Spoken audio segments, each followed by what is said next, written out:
10 नेता जो 2028 में छत्तीसगढ़ में कांग्रेस को सत्ता में ला सकते हैं।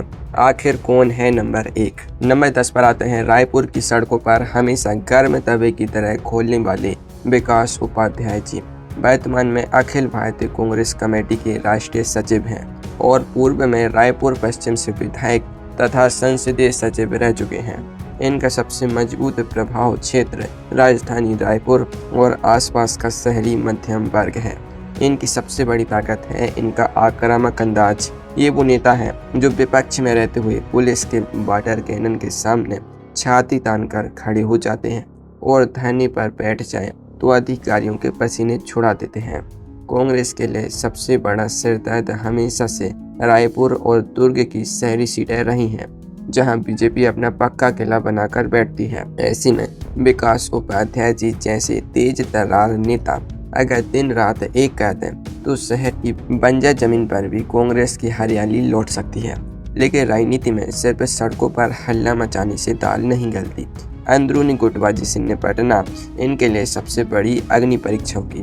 पर ठहरिए, शहर की सड़कों से निकलकर अगर हम बस्तर के घने जंगलों की तरफ बढ़ें तो वहाँ एक ऐसा शांत चेहरा है जो बिना शोर मचाए खेल पलट देता है। नंबर 9 पर आती हैं बस्तर की शांत लेकिन बेहद असरदार आवाज फूलो देवी नेताम जी।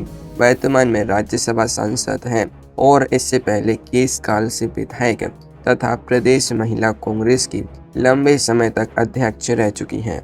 इनका असली गढ़ पूरा बस्तर संभाग और दक्षिण छत्तीसगढ़ का आदिवासी इलाका है।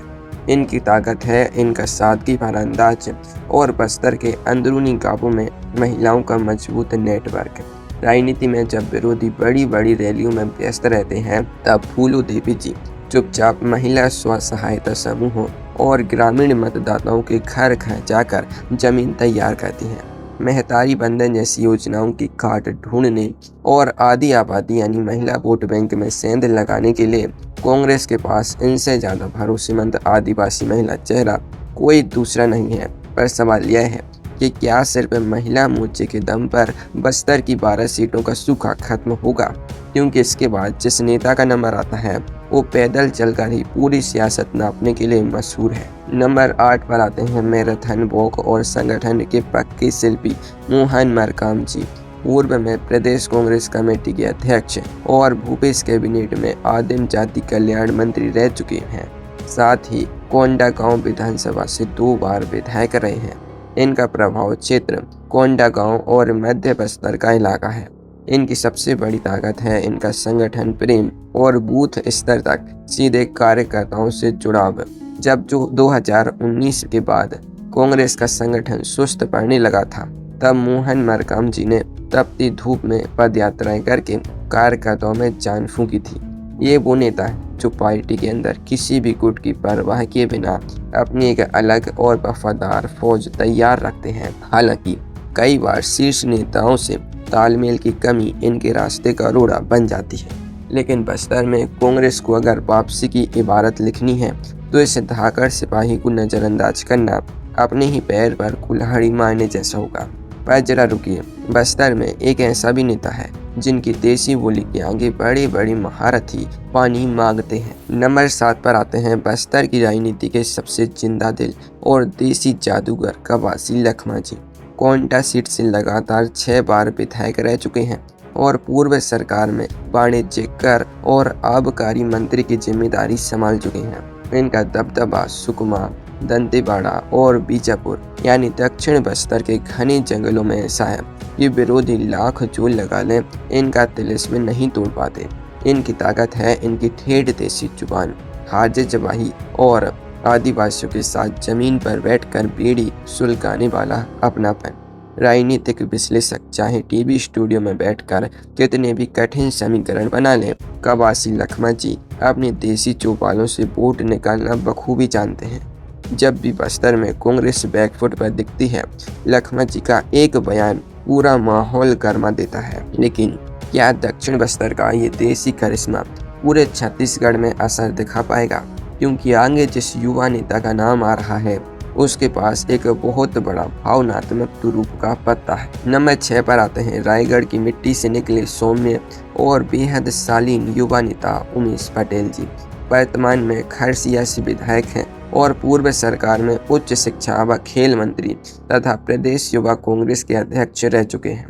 इनका प्रभाव क्षेत्र रायगढ़, खरसिया, सारंगढ़, अघरिया, बाहुल्य, मध्य छत्तीसगढ़ का इलाका है। इनकी सबसे बड़ी ताकत है शहीद नंद कुमार पटेल जी की शहादत से जुड़ी भावनात्मक विरासत और युवाओं के बीच इनकी साफ सुथरी आधुनिक छवि।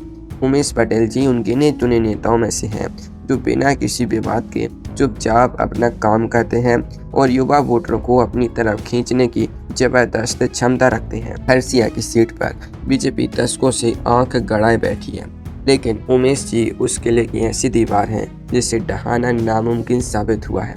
लेकिन क्या सिर्फ अपनी एक सीट बचाना काफ़ी है? क्योंकि अब हम उस मुकाम पर पहुंच रहे हैं जहां से छत्तीसगढ़ की असली सत्ता का ताला खुलता है। नंबर 5 पर आते हैं छत्तीसगढ़ के सबसे बड़े ओबीसी समुदाय के कर्तव्य चेहरे ताम्रध्वज साहू जी। पूर्व गृह, पीडब्ल्यूडी और जेल मंत्री रह चुके, साथ ही दुर्ग लोकसभा सीट से सांसद और कांग्रेस ओबीसी सेल के राष्ट्रीय अध्यक्ष की जिम्मेदारी भी संभाल चुके हैं। इनका सीधा प्रभाव दुर्ग, बेमेतरा, रायपुर और बिलासपुर के पूरे मैदानी साहू बाहुल्य बेल्ट पर है। इनकी ताकत है साहू समाज के बीच इनकी गहरी सामाजिक स्वीकार्यता और लंबा राजनीतिक तजुर्बा। छत्तीसगढ़ में कहते हैं कि जिस तरफ साहू वोट बैंक झुक गया, सत्ता की चाबी उसी के जेब में चली जाती है। ताम्रध्वज साहू जी कम बोलते हैं, लेकिन जब सामाजिक और जातीय समीकरणों की चौसर बिजती है तो इनके मोहरे सीधे विरोधी के वजीर पर वार करते हैं।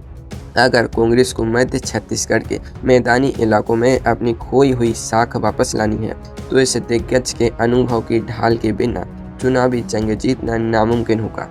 पर सोचिए, अगर इतना बड़ा सामाजिक आधार नंबर 5 पर है तो नंबर 4 पर बैठा युवा कप्तान कौन है? नंबर 4 पर आते हैं आक्रामक तीवर वाले युवा सेनापति दीपक बैज जी। वर्तमान में छत्तीसगढ़ प्रदेश कांग्रेस कमेटी के अध्यक्ष यानी पीसीसी चीफ हैं। इससे पहले बस्तर लोकसभा से सांसद और चित्रकूट से विधायक रह चुके हैं। इनका मुख्य प्रभाव क्षेत्र पूरा बस्तर संभाग और राज्य का युवा आदिवासी तबका है। इनकी सबसे बड़ी ताकत है इनकी अथक ऊर्जा, बेबाक भाषण शैली और सीधे बीजेपी के गढ़ में घुसकर ललकारने का साहस। बस्तर की हारी हुई सीटों को दोबारा जीतना और राजधानी से लेकर सुदूर गांवों तक पार्टी संगठन में नई जान फूंकना सीधे इनके कंधों पर है। जब बड़े बड़े दिग्गज अपने अपने इलाकों में सिमट जाते हैं, तब दीपक बैज जी पूरे राज्य का दौरा करके कार्यकर्ताओं का हौसला बढ़ाते हैं। हालांकि पुराने और सीनियर नेताओं के बीच संतुलन साधना इनके लिए टेढ़ी खीर साबित होता है, लेकिन 2028 की जंग जीतने के लिए इस युवा कप्तान का बल्ला चलना बेहद जरूरी है। अब कुर्सी की पेटी बांध लीजिए, क्योंकि आगे आने वाले टॉप 3 नाम सीधे मुख्यमंत्री की कुर्सी पर दावेदारी ठोकते हैं। नंबर 3 पर आते हैं राजनीति के सबसे चतुर, कूटनीति के माहिर और शब्दों के धनी डॉक्टर चरणदास महंत जी। वर्तमान में छत्तीसगढ़ विधानसभा में नेता प्रतिपक्ष हैं। पूर्व में विधानसभा अध्यक्ष, केंद्रीय राज्य मंत्री और प्रदेश कांग्रेस के अध्यक्ष रह चुके हैं। इनका राजनीतिक प्रभाव जांजगीर चांपा, शक्ति, कोरबा और कबीरपंथी समुदाय के विशाल वोट बैंक में फैला हुआ है। इनकी ताकत है इनका बेजोड़ संसदीय अनुभव, मीठी बोली में तीखा तंज कसने की कला और पार्टी के हर गुट में स्वीकार्यता। जब सदन के अंदर बीजेपी को नियमों और तर्कों के जाल में फंसाना होता है तो चरणदास महंत जी का कोई सानी नहीं है।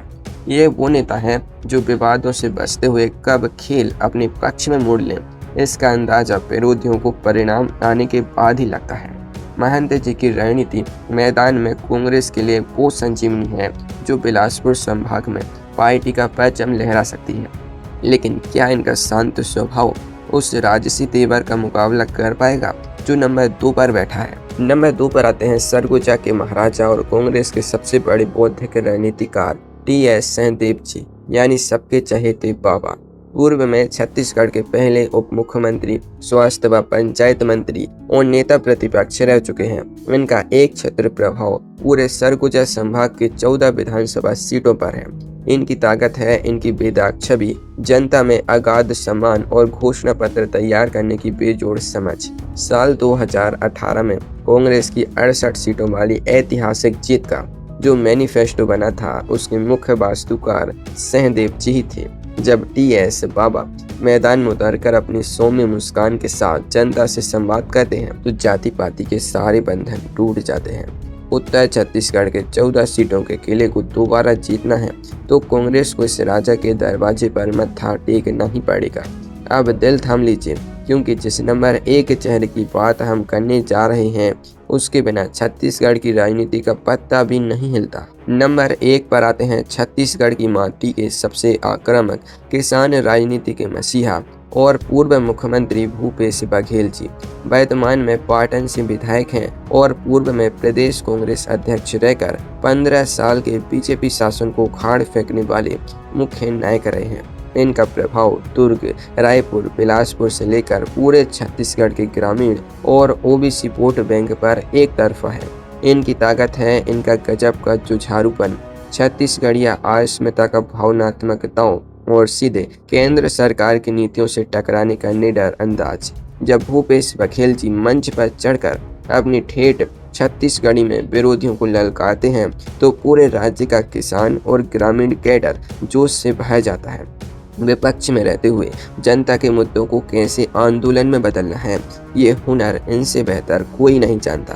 अपने खिलाफ केंद्रीय एजेंसियों की कार्रवाई को भी इन्होंने जन सहानुभूति के हथियार में बदल दिया है। अगर 2028 में कांग्रेस को सत्ता के सिंहासन पर वापसी करनी है तो भूपेश बघेल जी ही सबसे बड़े सेनापति हैं, जिनके इर्द गिर्द पूरी चुनावी महाभारत लड़ी जाएगी।